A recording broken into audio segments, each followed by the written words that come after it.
You feeling a little burnout as a business owner? Yep, I've been there too. And today I've got 6 tips for you to help keep burnout at bay.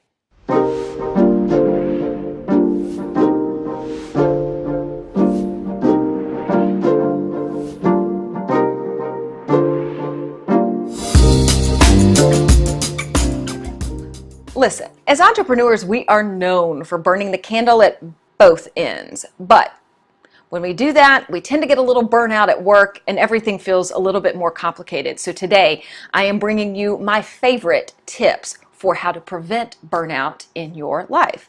Tip number 1, put less on your to-do list. And I know right now some of you are thinking like, but I don't know. Here's the deal. You can't do it all. And entrepreneurs are known for putting so much on a to-do list that it's more than you could do in one day, much less in one week. I'm guilty of this on many occasions. So what I'm going to encourage you to do is when you build your to-do list each day, put less on. Less. What can you delegate? What can happen later? What could be just eliminated entirely because it's been on your to-do list for like months and you just keep not doing it? Let's just go ahead and scratch that off. Put less on your list and you will feel less burned out at the end of every single day. Tip number 2, do your most important work first. Because here's what we tend to do. We start with that to-do list and we're like, oh, I'm gonna knock these things out. These things feel good. And what we're doing is avoiding that one task that frankly is the pin that unlocks all the other good things we need to do in our business. Usually it's something that's a little more complicated, a little more challenging, something that tests us.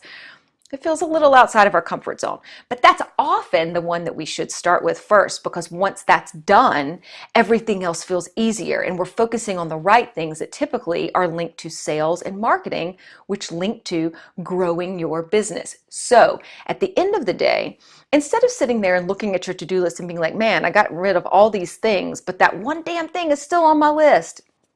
If we start with that one damn thing, get it done, you're going to feel amazing and less burned out at the end of the day.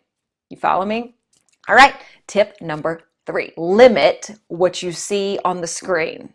All right, some of you are going to sound like, you'll be like, yeah, that sounds like me. When you open up your computer, do you like launch 8,000 browsers? You have a bunch of windows open. Even inside of Google, you have like 15 tabs of all these things on the internet. Just open up exactly what you need. Because what tends to happen is when we have multiple browsers open, we're getting really distracted. We're not really focusing on the task at hand. And you start to feel a little bit crazy. And they're like, which tab was I in? Was I checking email? Was I doing this? Da, da, da, da, da. Of course you feel burnt out when you're doing that. You're trying to chase all these things down. So stay focused and just keep open only the stuff you need to keep open. 1, maybe 2 screens, and that is it, folks. All right, tip number 4, take a legit lunch break. Yes. So you will have worked during the morning and you've reached midday. And what many of us will do is grab our computers, go cart it in front of like our table, or bring our food to our desk and keep pounding out emails and doing all this stuff all the way through lunch. And then we're like, God, I've just been burning it down. It doesn't feel really good. So I encourage you to actually step away. I want you to shoot for 60 minutes. That's your goal. But for right now, you might be thinking, man, it's going to be lucky if I can do 30 minutes and feel really good about it. So let's pretend 30 minutes is your break. 12 to 12:30, 12:30 to 1, whatever works for you. And when you take that break, no computer, no cell phone, no notebook to go jot down ideas. Take an actual break. And while you're there, you're just going to enjoy your meal. Consume your food, eat your food, enjoy your food. Maybe you take a little walk around the block and just get your legs moving. Maybe you phone a friend who has nothing to do with work just to say hello and get a little excitement in your life. And then you go back to work because your mind and your body and your soul are going to be refreshed after that. And you will be ready to tackle the rest of your day without feeling totally burnt out. Tip number 5. I'd like you to plan some playtime every single day. Now, I will tell you this is a lesson that's been a little hard for me.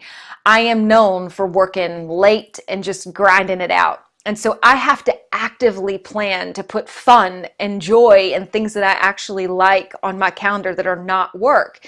And so for me, that window of time is usually 5 to 7. If I don't stop working around 5 to 6, chances are I will work until 9 o'clock. So I actively plan a fun activity somewhere between 5 and 7 that forces me to step away.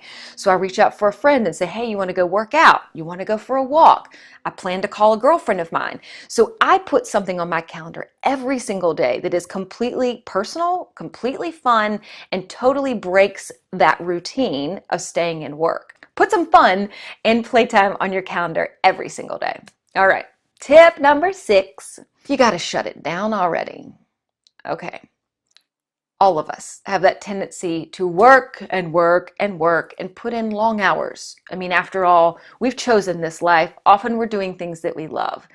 But when you are putting in a 12-hour day or a 16-hour day and you are doing that repeatedly, of course you are going to feel burned out. But here's the thing.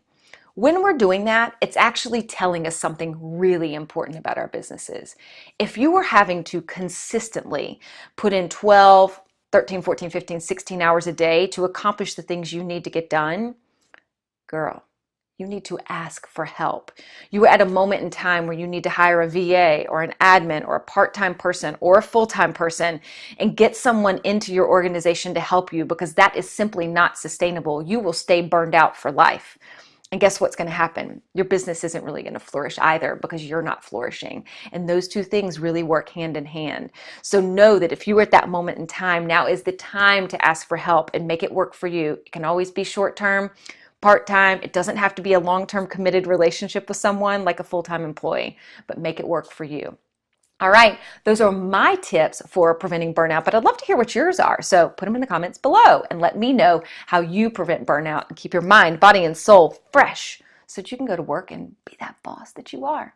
All right, y'all have a good day. Bye.